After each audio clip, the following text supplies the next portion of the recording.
Guys, welcome to an all-new edition of Boxing 411 with boxing writer Rodney Green.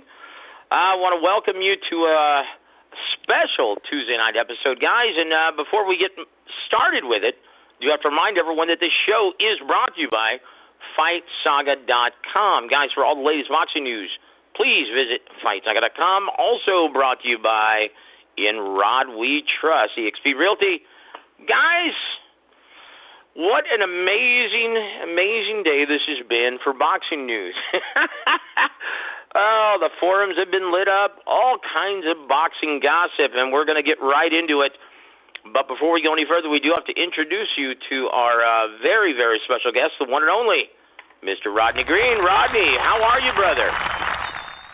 Yes, sir. Yes, sir. It's good to be back. And, yeah, man, we got some great things to talk about in the boxing world of business. So I'm excited, bro.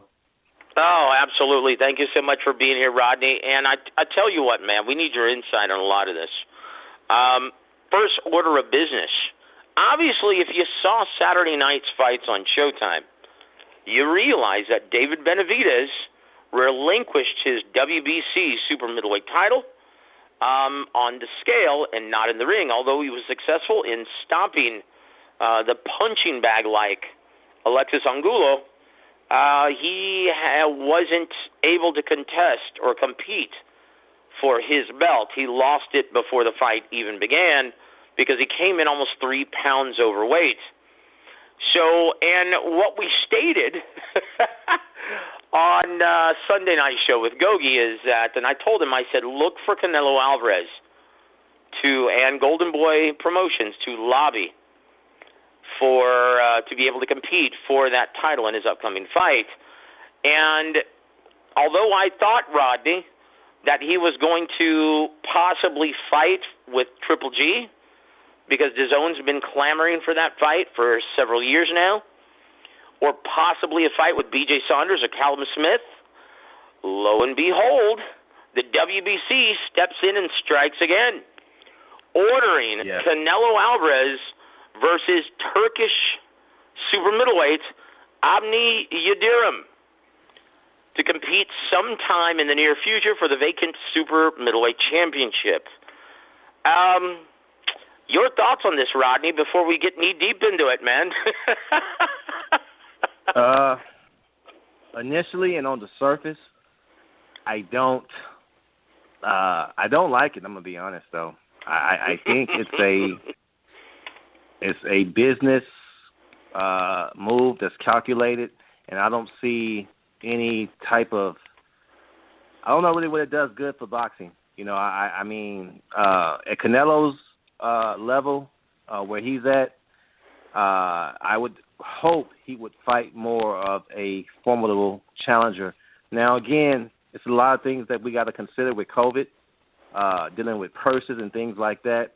But I would rather for Canelo to take on maybe a Triple G, maybe it's so many guys out there. You know, of course we got Andrade, and we have so many other notable guys that I think would be a lot more of an attraction at this stage of Canelo's career. So I'm kind of perplexed that they went this way, but you know, it was all kind of predicated on what happened this past Saturday night, and I think they immediately saw a opportunity, and the powers that be, they went ahead and made that happen. Yeah, well, here's what determined all of this. And guys, if you read between the lines on this, the WBC, boy, they're helping out Oscar and Canelo in this situation. Because if you've been following the boxing wire, you'll know that Canelo Alvarez and Golden Boy Promotions have been in arbitration with DAZN. DAZN, because of this pandemic, and they weren't able to stage any live boxing events, lost a huge portion of their subscriber base.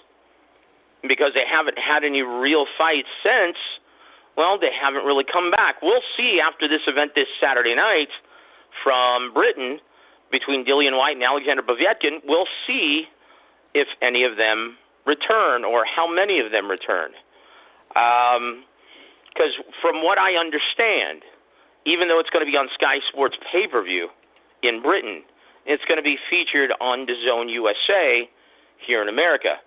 So we're going to see how many people actually tune into that and actually, well, get a new DAZN subscription. That's going to determine everything. But one of the reasons why they're in arbitration is because DAZN is like, well, hey, man, we're wondering if you can actually help us out in this situation, Canelo and Oscar. We don't think it's very appropriate because of, well, this unforeseen incident. We don't think it's appropriate that we pay you $35 million on top of the, well, purse amount that your opponent would be requesting as well. Right. And Oscar and Canelo, they're like, oh, wait a minute, man, that's in our contract. And they're like, well, not so fast.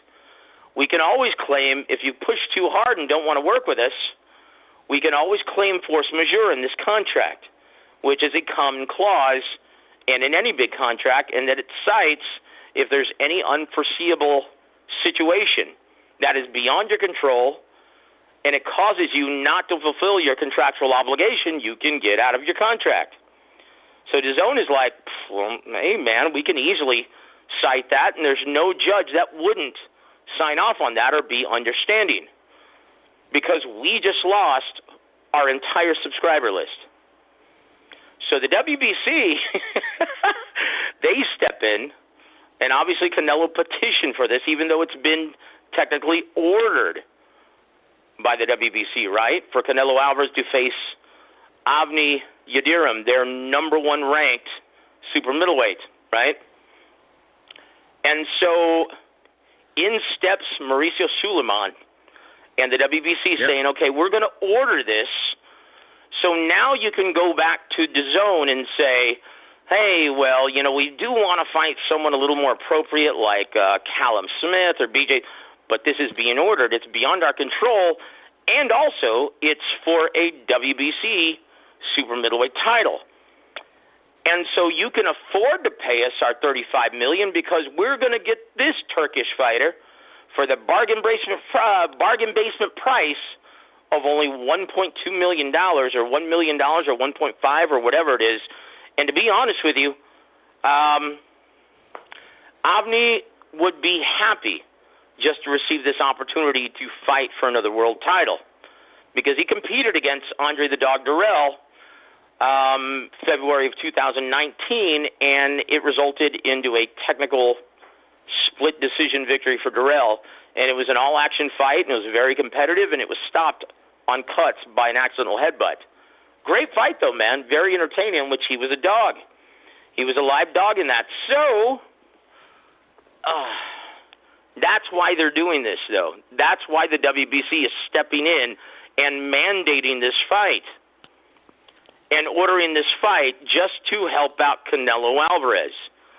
Your thoughts on this, brother? Because if you look up, if you've never heard, guys, of Yidirim, all you have to do is look up Yidirim versus Eubank Jr.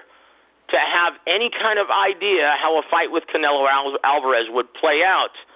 He was knocked out in the third round of that fight. And the way Yidirim fights, he just stands right there in the pocket and likes to bang. So even though this is not going to be one for the boxing diehards and they're going to stink all over it, I guarantee you DAZN is going to love the idea of, one, not paying very much for this opponent, but two, boy, seeing a sensational knockout from Canelo Alvarez, and the mainstream and casual fans of the sport will absolutely eat it up. This guy is tailor-made for Canelo. Rodney, do you think because of the style matchup, because it's going to end in a sensational knockout for Canelo, do you think this is going to be good for all parties involved, minus the diehard boxing fans? Well, again, you know, you got to look at it from a global perspective. You know, boxing, the ratings have been down across the board. It needs a shot in the arm, okay, to kind of give it, you know, a little juice. I'm just not for sure how this fight is if it's gonna cure the woes. Now, again, I think Canelo's gonna look good and win by knockout, I should say, and he probably will in dramatic fashion. But we expect that, and would that be enough to whet the palate of not just the casual boxing fan, but the diehard boxing fan as well too? I don't know, Joseph. I really don't know. I think a huge majority of boxing fans and pundits, they're looking for Canelo to face a Andrade or Callum Smith type of opponent. Now, those fights are not always easy to make, as well as you know and I know. But this guy, man, by him, his opponent, we don't really know who he is or his resume. And again, he is tailor-made for Canelo. But I think if it goes bad and it doesn't go over well with boxing, fans and pundits, what's next for Canelo? What do they do now as far as lining up his next opponent, though? So I don't know. I have my reservations about this match. I really do. I would like for boxing to kind of start taking a play out of UFC book and start trying to make the best fight available. And I'm not for sure if this the best fight is the best fight available. However, I do understand that we're in a different climate with COVID and the purses that may be restricted with not really having a live gate. So it's a lot of factors that go into that. But we understand, but sometimes the boxing fan as a whole may not understand. Yeah, that's one of the things that's really killing the sport right now, Rodney, because you don't see this in any other sport. You don't see the biggest stars of the NBA currently holding out. No. I mean, and it's a good thing. Or the biggest stars of the MLB holding out, saying, hey, you know what, there's not enough money in the pot, I'm going to sit this one out. You don't see that in any other sport, but unfortunately in boxing, that's exactly what's happening. Because you know what, Joseph? It's funny that you mentioned the NBA. I haven't really watched basketball that much this year, but I watched a little bit of the playoffs, and surprisingly, it was a good product from what I saw. And I think because you have the best teams fighting or playing against one another, so it creates that real competitive spirit, But like you say, in boxing, we don't really always get that.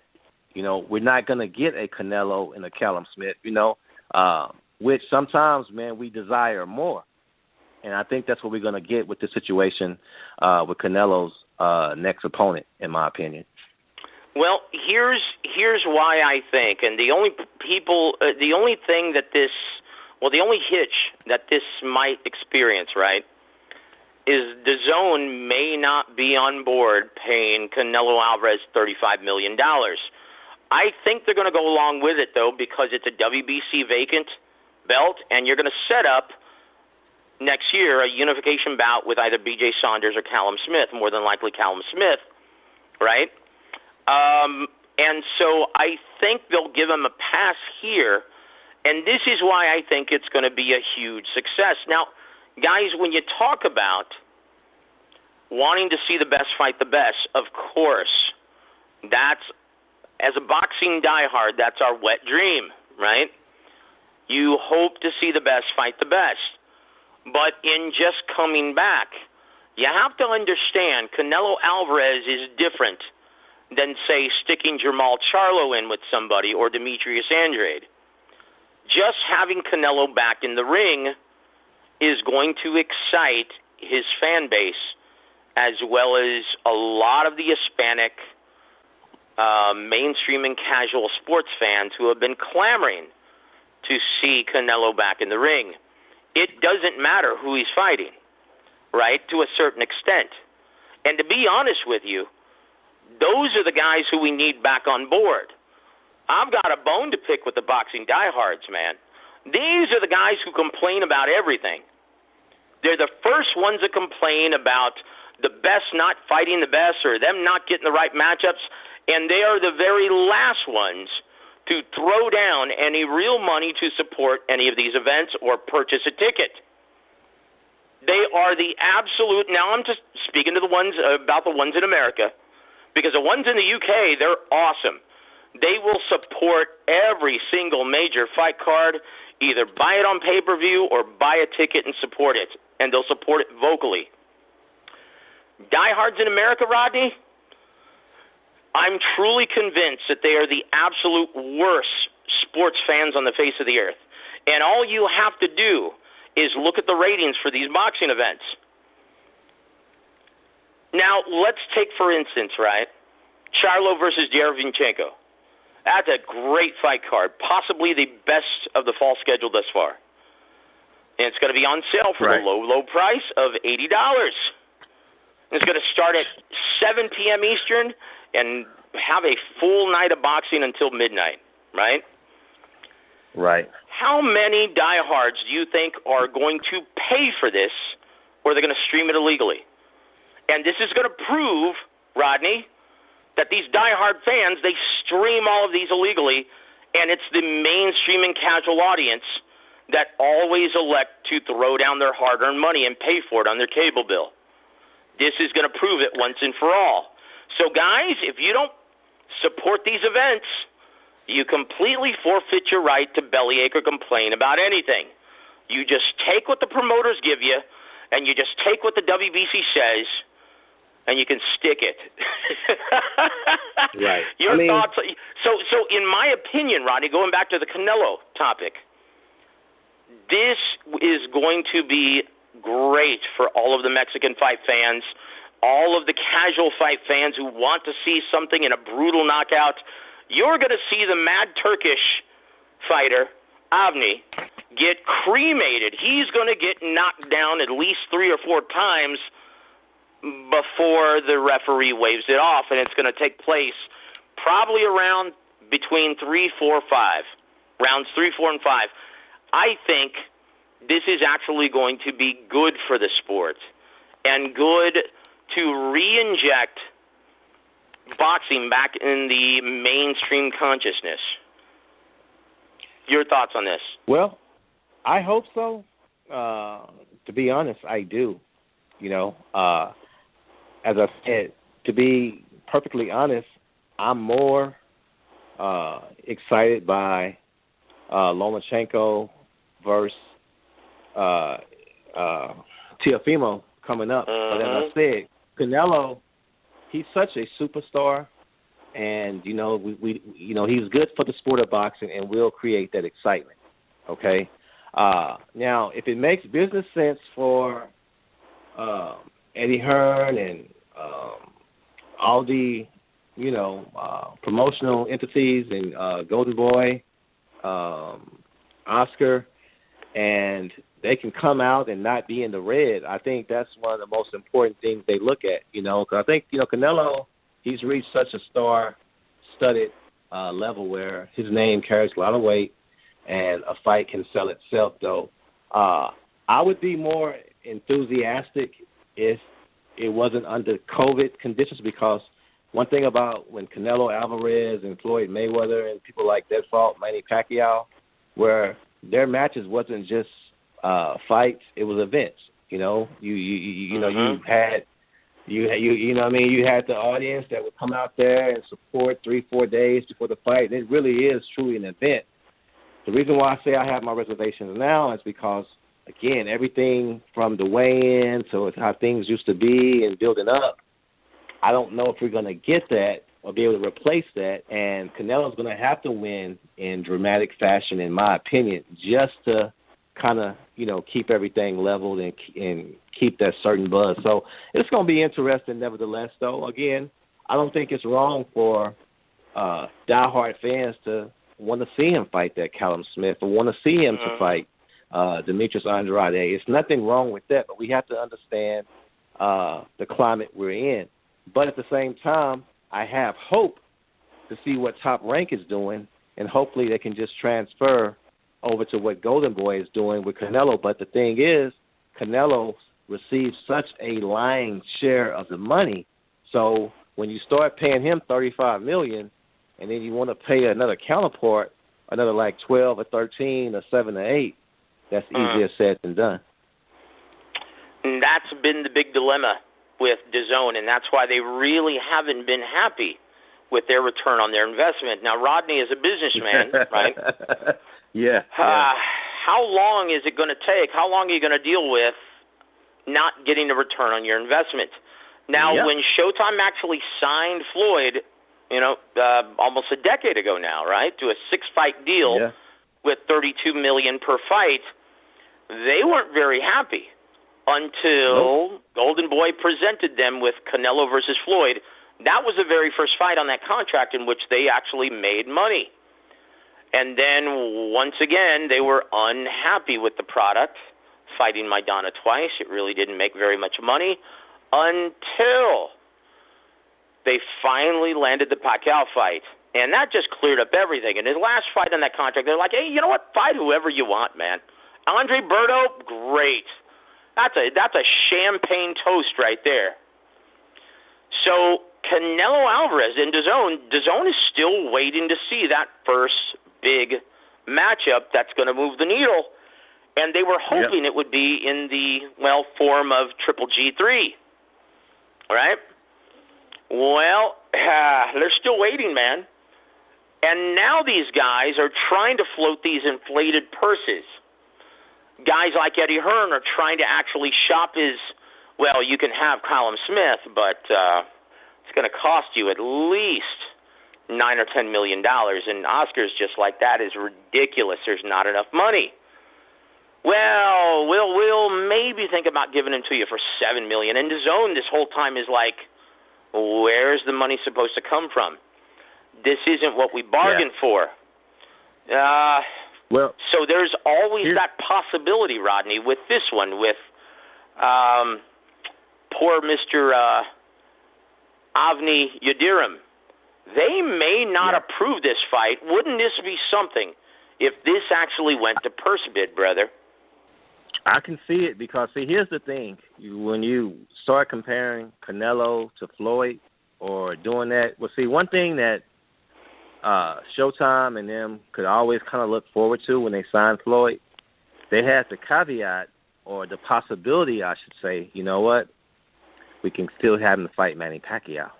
So you could have that anticipation to where, you know what, he'll fight this guy and we'll tune in, and at the end of the fight when he loses, he'll announce, I'm going to fight Manny Pacquiao.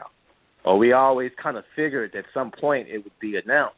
Now, with Canelo Alvarez, we don't really have that to where, unequivocally, the public is demanding that he fight someone. Even with Triple G, we're not demanding it now because they've already fight twice.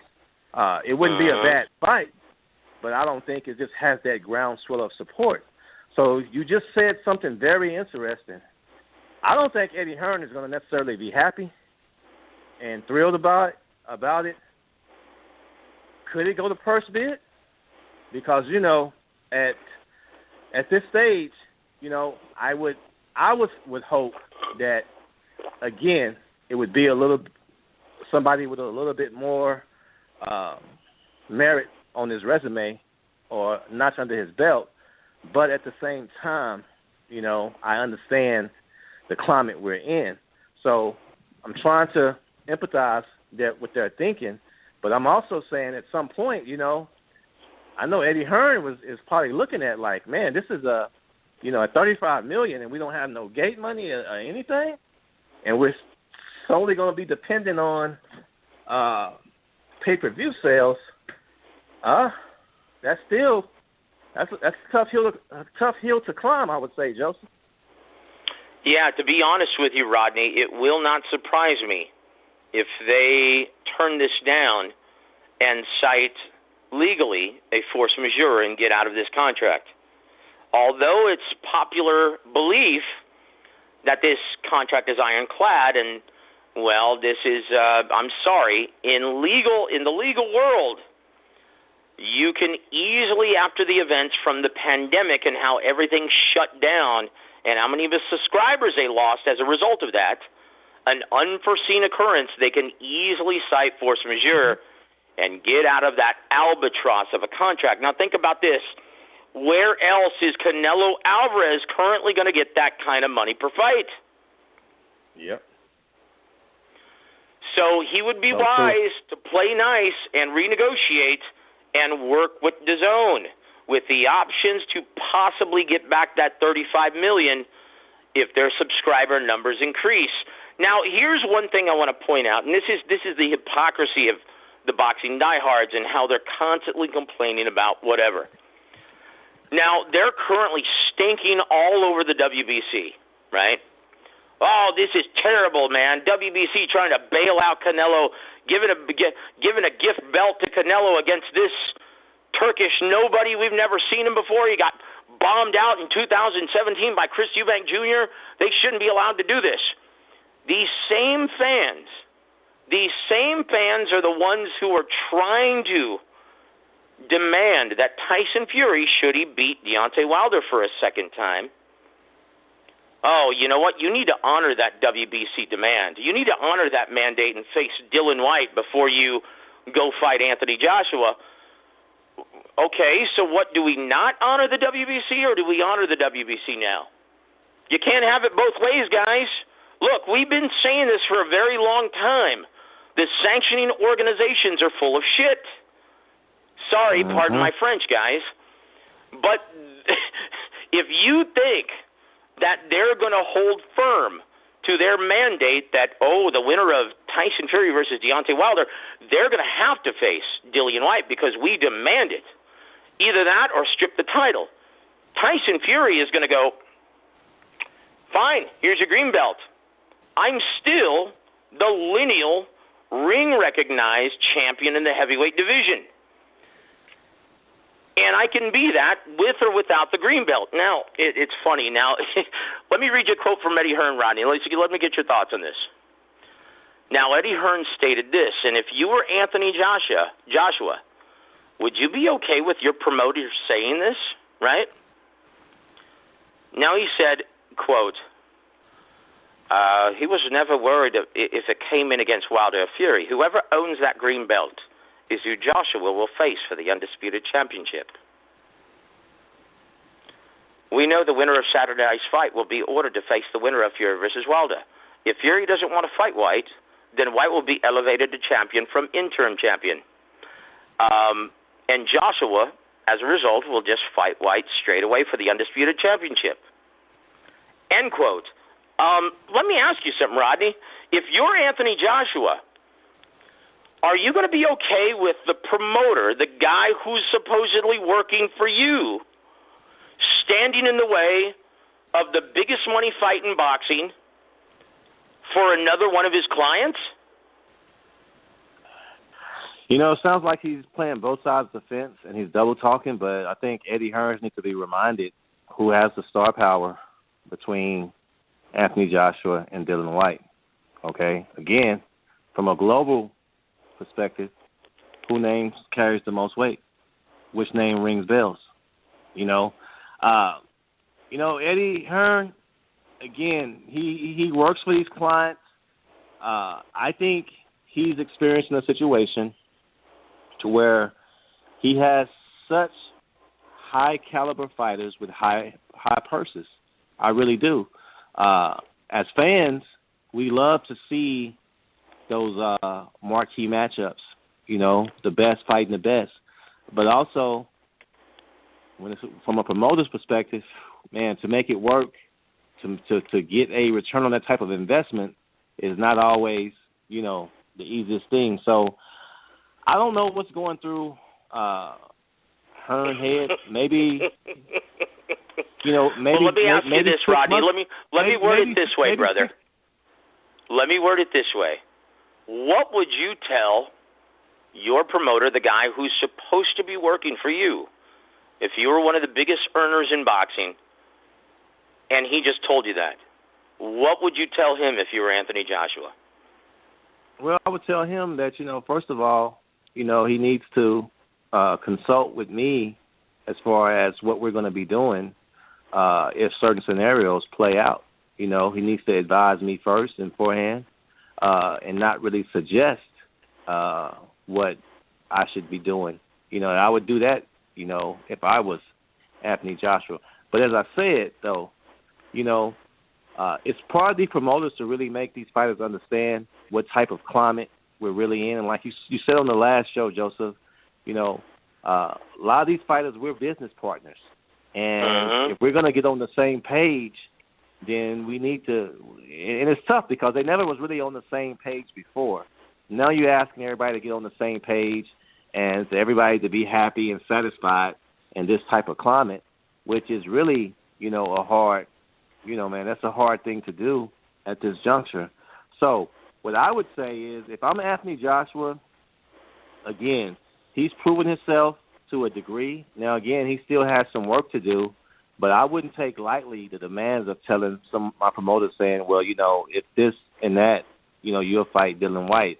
Even if I'm Anthony Joshua, at this point in my career, if I'm going to take a chance on someone, I would rather for it to be a real marquee fight like a Tyson Fury, Deontay Wilder, because, if I fight Dillian Whyte and I lose, where do I go now? Where do I go from here? Am I eliminated now from the big dogs as far as getting the big purses? So, it's a lot of different scenarios to look at, but it just shows you that it can get quite complicated when you are the promoter of some of the biggest stars in boxing who want the biggest purses. Yeah, you're talking about potentially a 60 million pound purse, maybe even more than that, compared to maybe a 20 million pound purse combined, right? Yeah. That's the difference. You know what? Honestly, if I were Tyson Fury's advisor or manager and Anthony Joshua, I would say this at this point. Look, guys, we are the two biggest heavyweights in the world right now. We are the breadwinners. We're the recognized best by the boxing fans as well as the sports writers, with or without these titles. Now, to be honest with you, I'm not fine with allowing the WBC or the WBO or the IBF or the WBA to tax a $60 million pound or a $60 million purse 3%. Now multiply that 3% by 4, brother, and that's what you're giving up right off the top before you even divide it up among the fighters. Rodney, would you be fine with that? Because keep in mind, Tyson Fury versus Anthony Joshua, you're going to be competing for all 4 potentially. Right. As I said, it's very important to understand your value and your worth. And you just said something very profound. If I'm Anthony Joshua and Tyson Fury, I know what I'm recognized as, okay? I'm recognized as a big dog in the sport. Now, I don't mind playing nice and trying to make deals work and everything, but at this point of my boxing career, you would expect to, before I'm kind of shoved or directed a certain way, that it's really has a certain financial gain and benefit. And if anybody should know, it should be Anthony Joshua, because we all know what happened when he fought. We already know. This is the heavyweight division, brother. Yeah, so, you can't, really, I don't think for them being, recognized as a belt holder or WBA or WBC, it shouldn't carry more weight as their names and what they're perceived as by boxing fans across the globe. Because if it was me, I would be having Eddie Herron. You need to try to get us a fight in Dubai and, get us a good gate to go along with a good pay-per-view, because saving ourselves for a good 2 or 3 years right now at this point does us no good, in my opinion. It does us no good. And see, I think that's what we got to start recognizing as boxing fans and pundits. Floyd Mayweather is gone. That excitement or that anticipation of him fighting someone next, beating him, and then hoping he lose and tuning in, that's not there. I think the longer you continue to wait out, it hurts them in my opinion, more than it does good. Now, Canelo Alvarez, that's a different beast because he has such a, folklore of fans from the Mexican, his Mexican brethren, which is fine. Mm-hmm. So he can kind of get away with it a little bit more. But everybody else, I don't think they have that luxury. So my thing is, you got to start looking at some of these opportunities to kind of cash in. And that's what that's why I really have no problem with, like, Kell Brook, what Amir Khan did, because they knew their value was kind of slipping. So they took those fights and, went with it. And now they may not have the name recognition, but, man, they got those nice paydays, though. Indeed, brother. And so, guys, you know what would be funny? It would be very ironic, right? If Saturday night, once again, man, Alexander Povetkin is going to be challenging Dillian Whyte for the interim WBC heavyweight championship, the Diamond Belt. Wouldn't it be something with all of this posturing that Eddie Hearn and Dillian Whyte are currently doing? Wouldn't it be something if Alexander Povetkin just knocked his ass out? And that's not an easy.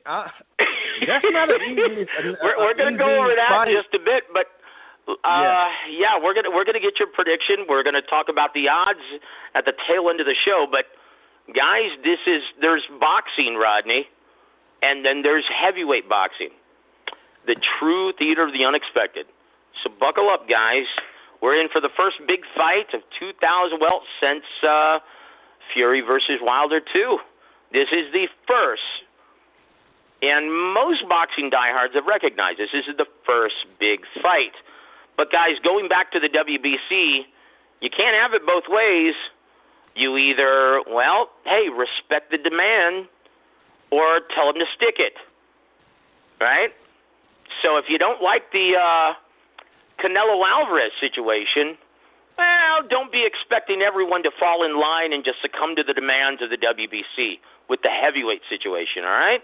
Doesn't work both ways, guys. Can't have it both ways. So I tell you what, Rodney, it's going to be really interesting, guys, and we'll see what happens. As all of this is contingent on whether or not DAZN wants to honor that contractual obligation or claim force majeure and get out of it. But I tell you what, let's go to our next piece of boxing news.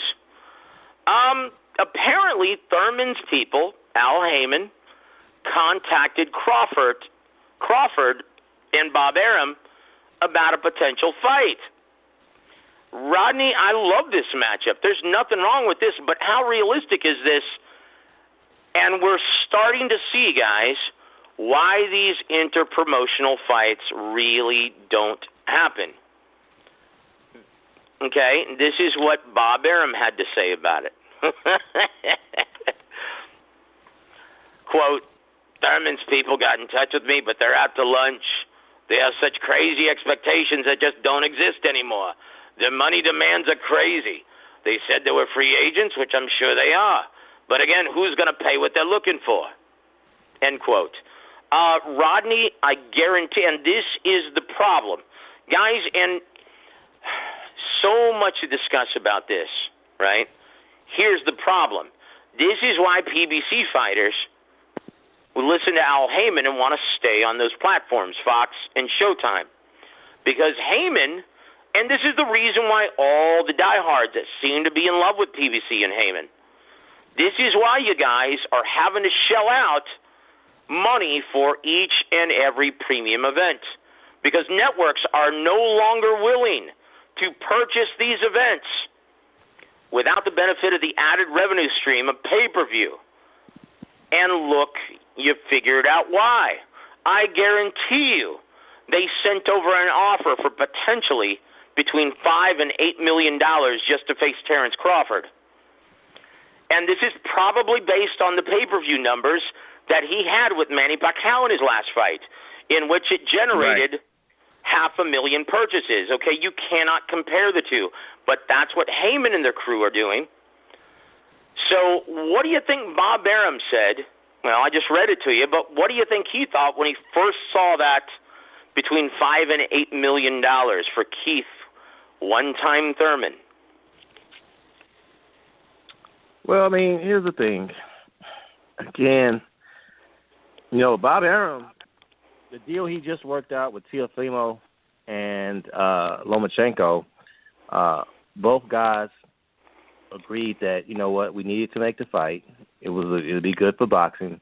And Lomachenko conceded some of his purse money, or lowered, I should say, to make it happen. And I'm sure Bob Arum was able to broker that because they're under the same promotional umbrella. So I'm sure he was able to be a voice of reason. How do you do that with a PBC fighter when they're on the other side of the fence?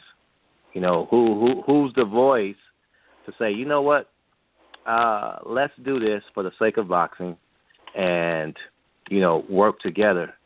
Now, honestly, I like the thought of the matchup one time versus Crawford. I think it'll be a good fight. Indeed. I think it'll be great an action style matchup. Yeah, great style matchup, and everything is there.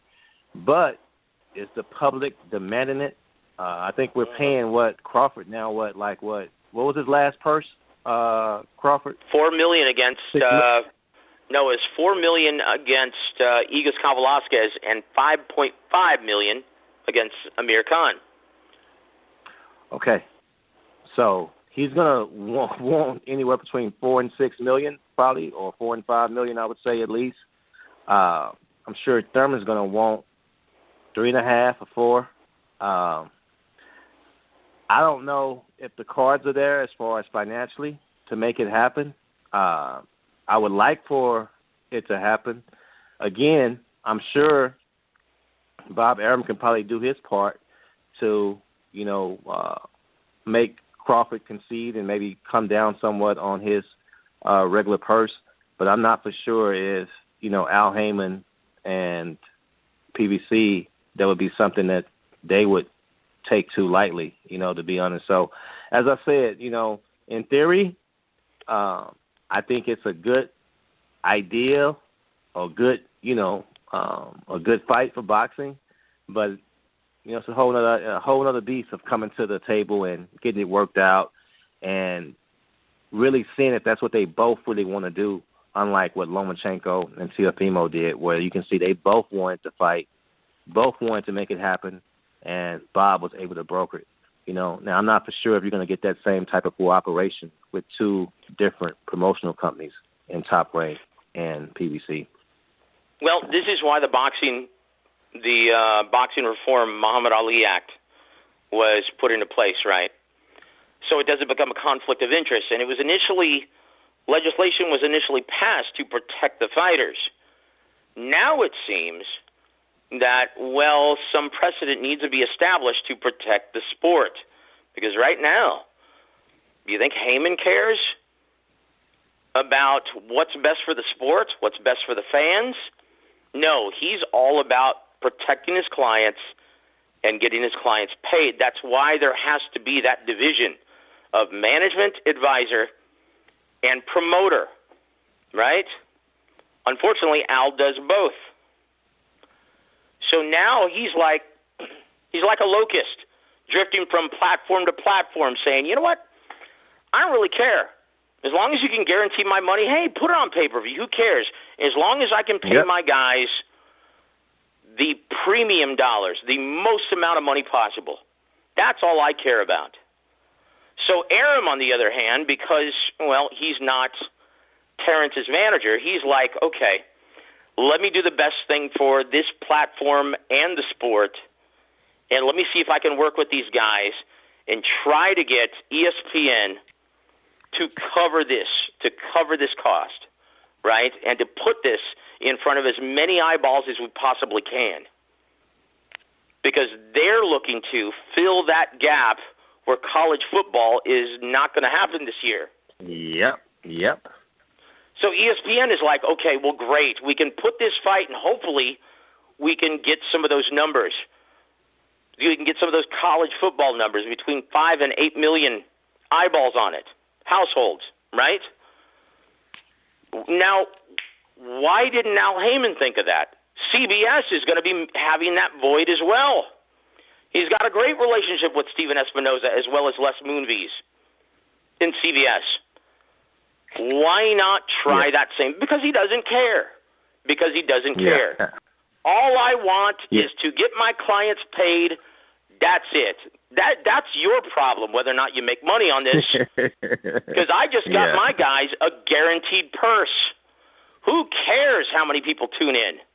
Rodney, if you had to give an initial projection for, in my opinion, a spectacular 6-fight card with 5 title fights on September 26th, how many mainstream and casual fans are going to tune into this and even know who these guys are?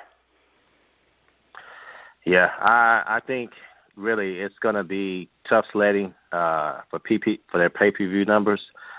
Be honest, man, I think, and correct me if I'm wrong, and again, I'm just looking at it from where we are right now.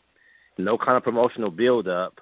150,000, 200K if we're lucky, and I may be a little harsh, Joseph, but I just don't see the headliners or the main PPV fighters on this card really giving us that push to kind of get us over.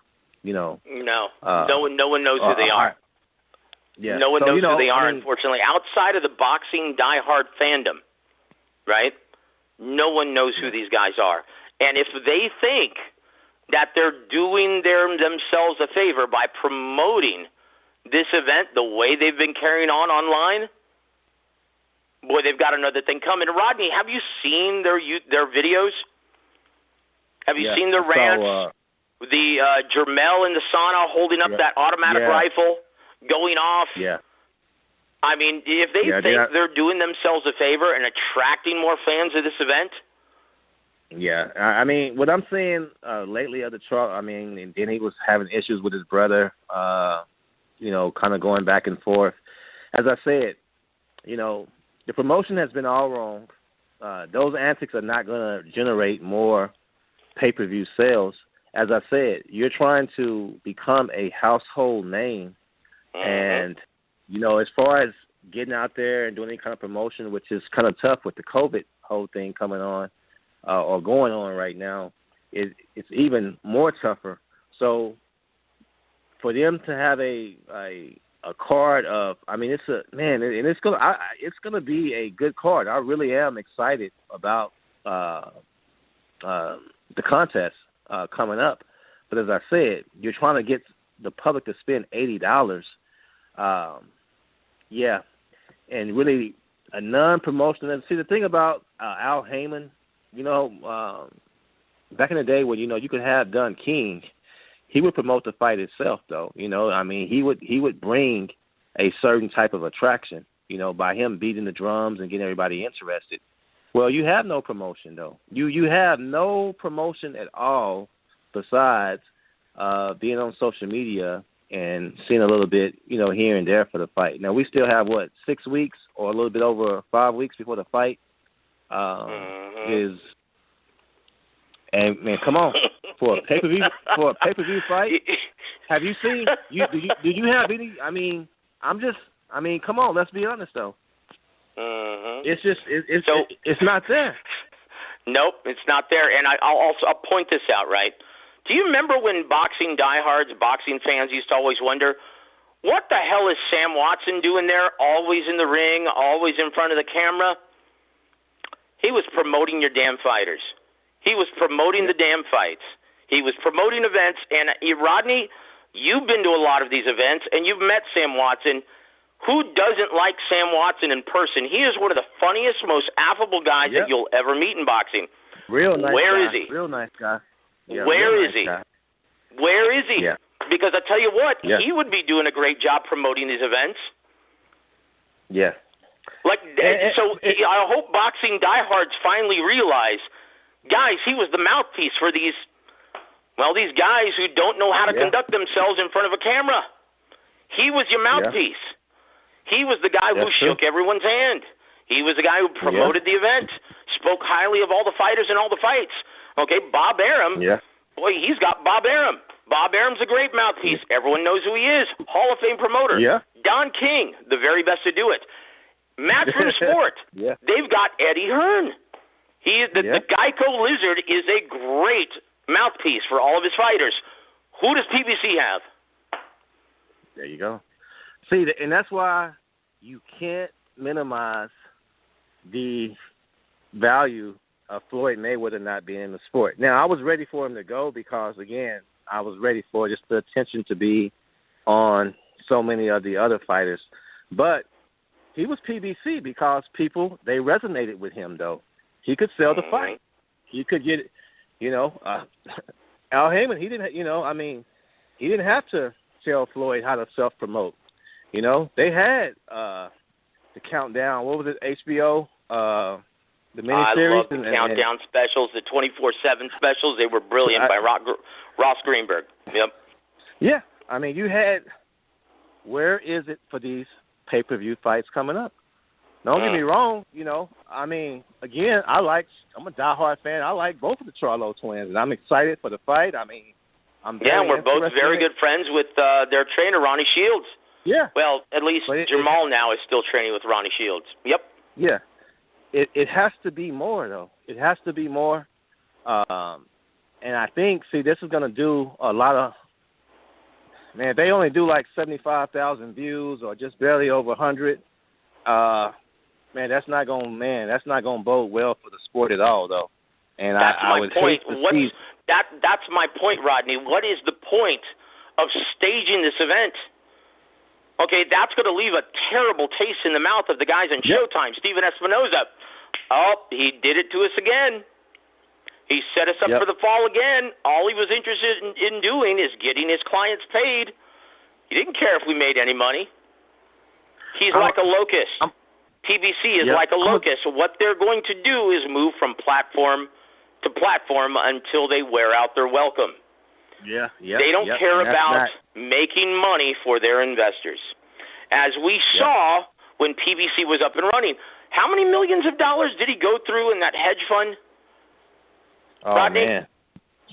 Man, hundreds. Was it hundreds of millions, if I'm not mistaken? Yep. Did any of those poor guys who invested their money get that return? Yeah. That's a tough. That money's gone. That's a good point. That money's gone. And see, that's my point. And I'll just say this too, and I keep saying the climate we're in. I was in Vegas this past weekend, which we all know Vegas is a huge fight town, and everything that happens in the sport, a lot of it is centered through Las Vegas. Well, I was out there, and I kind of was trying to reconnect with some old boxing, journalists or some scribes, and just kind of catch up with them. And sad to say, I'm not in Vegas. I've relocated, So with that being said, it was an eye-opener for me to kind of see how so many things are different. So if you're trying to hold a pay-per-view fight now, for one, you don't really have the scribes that are writing about the fight, or you have an anticipation, and you're strictly putting it on the promoters and the fighters to build a fight. And PBC doesn't have the capacity, in my opinion, to do that without Floyd Mayweather. That's why I say, man, guys like Floyd come around once every blue moon. Even Canelo, where just their name can resonate and ring bells because you love them and you hate them as well, and you're going to tune in to see them lose or to see them win. Very well said, Rodney. Very well said. You're going to tune in to see them win. So when you have guys like Charlo trying to create this image, well, oh boy, it's easier said than done. Because see, Floyd, again, you loved him or either you hated him. But guess what? He could fight though, and he had the resume, he had the track record, he had the mass appeal, personality. He had the personality. So he was good. So now you're getting guys trying to replicate that. And again, man, it's easier said than done, though. But I hope it sells as many units as it does, because it'll be good for the sport. But man, if it tanks, though, Joseph, oh boy, especially with the way UFC is kicking ass right now. Yep. What they're doing. Over 1 million purchases per event. The last two have done over 1.2. And let me ask you this. What was that total purchase they paid out for the fighters? Oh, boy, a fraction. A fraction of what the Charlos are making. There you go. Well, I tell you what, Rodney, right for there. that wonderful rant, brother, and all of your logic, you deserve the War Week round of applause. Yes, it's been a while since you've heard that, huh? Yeah, it's been a minute.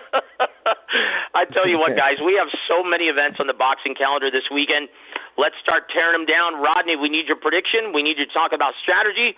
Who wins and why? The very first one, it's going to be during the day over here in the States. It's going to take place in England. It's going to be Dillian Whyte taking on Alexander Povetkin, the Mad Russian, for the interim WBC Heavyweight Championship or the WBC's Diamond Belt. It's going to take place this Saturday on Sky Sports Box Office in England, and it's going to be on DAZN USA this Saturday. This is a really interesting fight, and with all of the talk and all of the focus being on whether or not Tyson Fury or Deontay Wilder are going to be defending that WBC title against Dillian Whyte, it wouldn't surprise me if Alexander Povetkin pulled off the upset. Now, right now, Rodney, Dillian Whyte is a 4-1 betting favorite. Alexander Povetkin is the 3-1 betting underdog. Do you think the odds makers got it right this time, or are they way off? I think, man, really, I agree with the odds makers. Looking at Dillian Whyte, I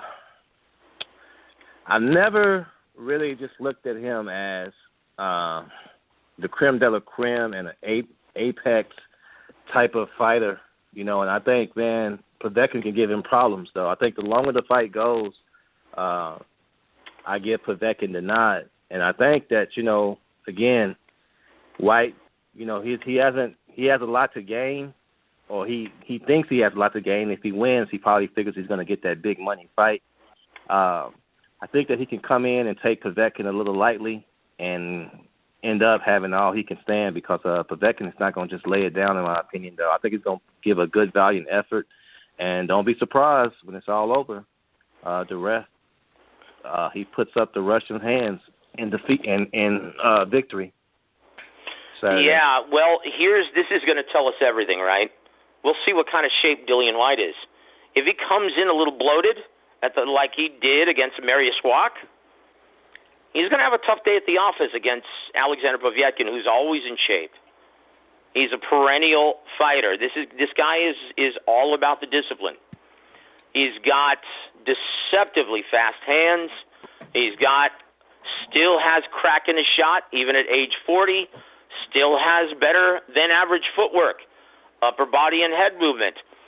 Dillian Whyte, his strategy to win this fight is going to be to try and keep Povetkin from mid to long range. But how's he going to do that if he's not in the best shape possible, Rodney? If he comes in looking like a fat pig like he did in his last fight, he's going to get KTFO'd. Right? Dillian Whyte is a very good fighter. He can fight at any range. In my opinion, sometimes Dillian Whyte, his balls are too big for his own good, and he likes to bang. That would be the worst thing it could possibly do against a guy like Alexander Povetkin, who has the advantage in hand speed. So it's all going to be contingent on the weigh-in.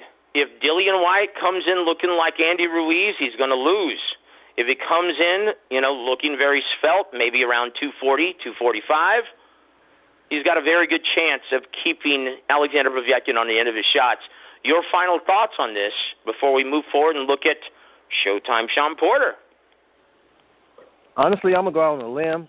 I'm going to give Povetkin the victory. Now, it's going to be tough if it goes to decision, because you got to always look at who's the A side or B side, or who's the promoters, dog in the race. But, man, I like Povetkin, though. I've never seen Dillian, man, Whyte. Really, I think the lights may be too big for him. I really do. And the expectations are there. and I think that's going to be his downfall. He's going to have to really fight and prove it, and I'm going to give the nod to Povetkin. I think Povetkin's going to come out victorious.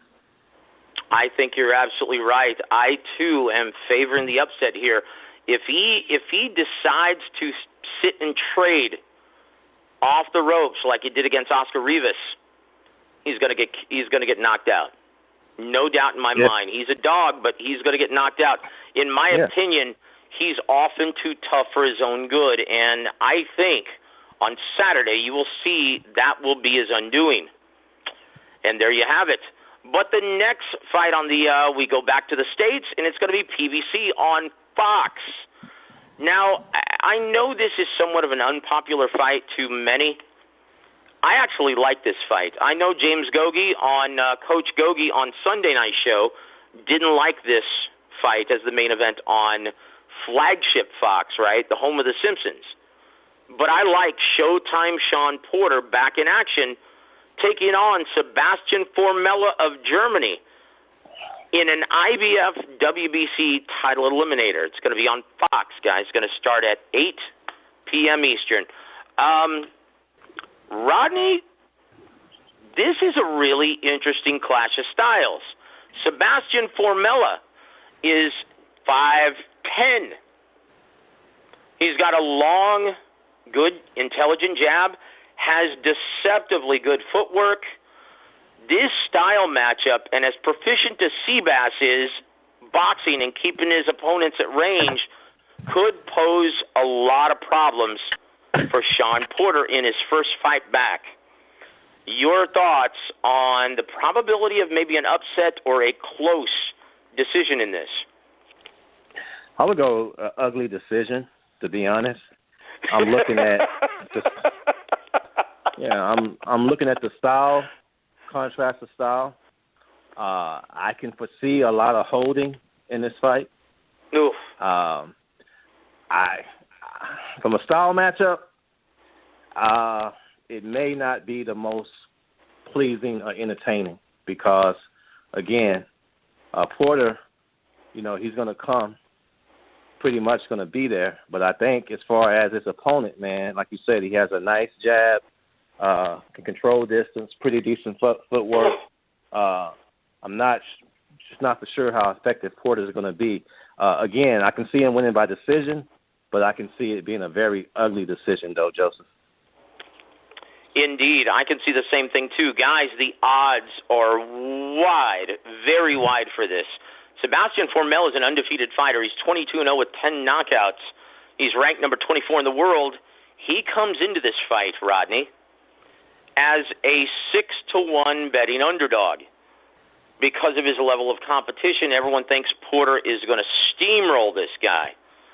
As we saw, guys, in last Saturday's event between Rolly Romero and Jackson Mariñez, doesn't always play out that way now, does it? But if that's any indication of how the judges are going to be calling and scoring the action, we might have another unpopular decision in this fight. I actually like this matchup a lot more than most. I think it's going to be a very competitive and fun fight, and it's going to be a real test for Sean Porter.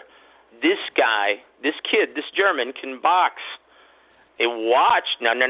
When you see this fight, watch his feet. Watch how he's consistently going to be turning Sean Porter every time Sean tries to close the distance. He's going to crack him with the jab and pivot around him. Rinse and repeat is going to create some problems initially for Sean Porter. So it's going to be interesting to see. Sean Porter, though, is a wily, very well-conditioned veteran, always gets the most of himself in the gym, which means he's going to be extremely durable, both physically and mentally. I think we might see a very, very strange decision in which we see a competitive fight and the scorecards are very wide in favor of Sean Porter. Can you see that happening, Rodney? Oh, of course. You can see it happening, and again, I wouldn't be surprised if it doesn't happen. But one thing about Porter, he will show up. He will be in great condition. But we all know, man, styles makes fights. So this would be very interesting to see how this one pans out. Indeed, guys, and it's going to be on Fox, the flagship channel, and it's going to start at 8 p.m. Eastern.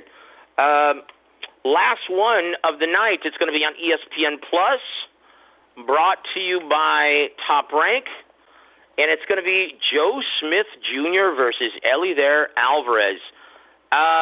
You know what, Rodney? Maybe I'm weird. I love this fight. I love this matchup. Do you remember where we were, man, last time Joe Smith fought? Do you remember that? And he fought that kid from Philly. We were attending, both of us. We were at the Alamo Dome, and we were attending Jaime Munguia versus Gary Spike O'Sullivan. Yep. And while the females were fighting, I had the ESPN fight pulled up, and we were watching Joe Smith Jr. tattoo the poor kid from Philly, Jesse Hart. Yep. Actually, to be honest, I don't like to toot my horn, but I did predict that Joe Smith would, beat him and everything, and he ended up knocking him out. This is going to be a good fight, though, because, man, both guys are heavy-handed, okay? I'm looking forward to this fight coming up with Joe Smith, though. I think this is going to be a great fight. It's being slept on. And, man, I think Joe Smith, man, really, he has some potential if he wins this fight to maybe get some, bigger fights going ahead that give him a little bit more bigger paydays. So he has a huge incentive, in my opinion. Indeed. Now, you can't exactly call this a retirement match, but this is definitely a pivotal fight in both fighters' careers. This is a crossroads match. And once again, credit to Bob Aramintz. What do you always like to say, Rodney? That evenly matched fights are always going to be the best on TV. Now, according to the odds that I just spouted out for both of those other fights, listen to the odds for Eliezer Alvarez versus Joe Smith Jr., right? The favorite is the former WBO light heavyweight champion in Eliezer Alvarez. He comes into the fight as a 2-1 betting favorite, not just a minus 200. Joe Smith is a very live minus one or plus 160. That means it's about 1.5 to 1 odds. That's almost an even money fight. Yeah. So the odds makers agree with you, brother. Yeah. This is an even fight, and as I said, you see what you get when you just get two good fighters, and they're not hassling over purses and paydays. Man, I love it right here. I think it's going to be an entertaining fight, and I think it's going to end in it should end in knockout or stoppage. I truly believe that, Joseph. So yeah, here's the big question. Both guys can crack, as we've both seen, and Eliezer Alvarez. This is a guy who's been clamoring for his big opportunity. Obviously, he got it by way of knocking out Sergey Kovalev, but he was one and done after getting that title. And he's a guy also who Adonis Stevenson avoided like the plague.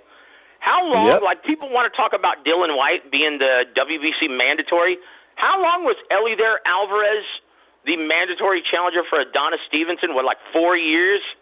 Something like that? He wanted nothing to do with Yeah, he wanted because he was too skilled, and he could also punch.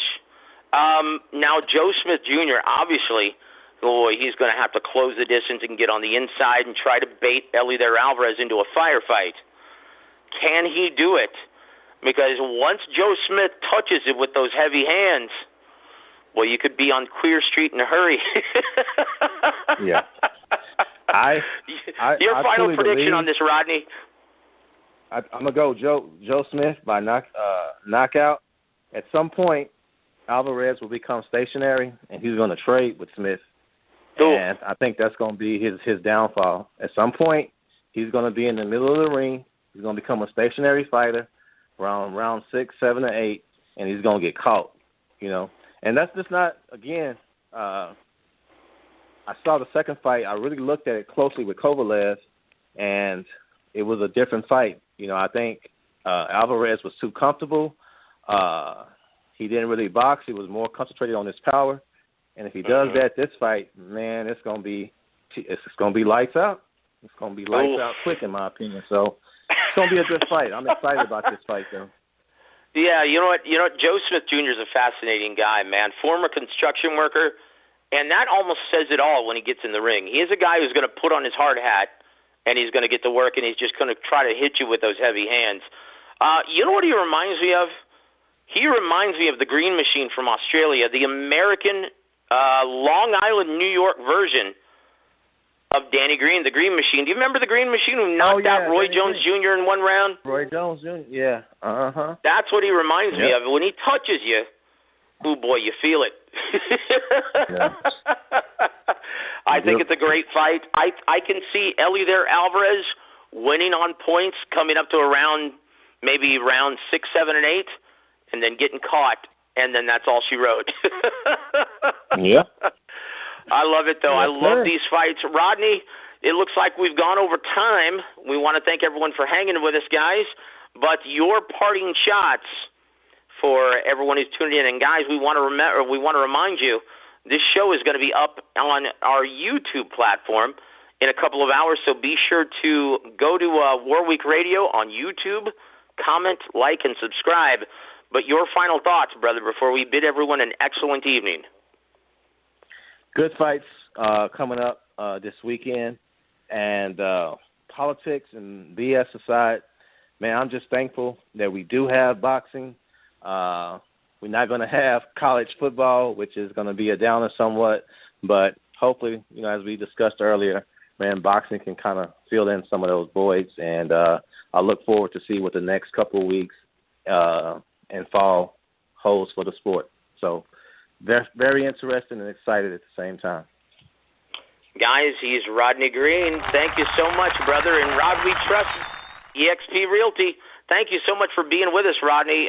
Wonderful show, man. Wonderful insight. And, guys, I'm going to leave you with this, right? Before we play Rodney's intro music or outro music, don't forget, if you diehards do not throw down your money and invest in this big pay-per-view event on September 26th, you forever forfeit your voice and your right to bellyache or complain about anything. You just take, then, what the promoters want to give you. So don't illegally stream this one. Call up your cable provider and order it, or order it on their app. God bless all of you guys. This is Warweek Radio. Thank you so much for joining us. Happy Tuesday night, everybody.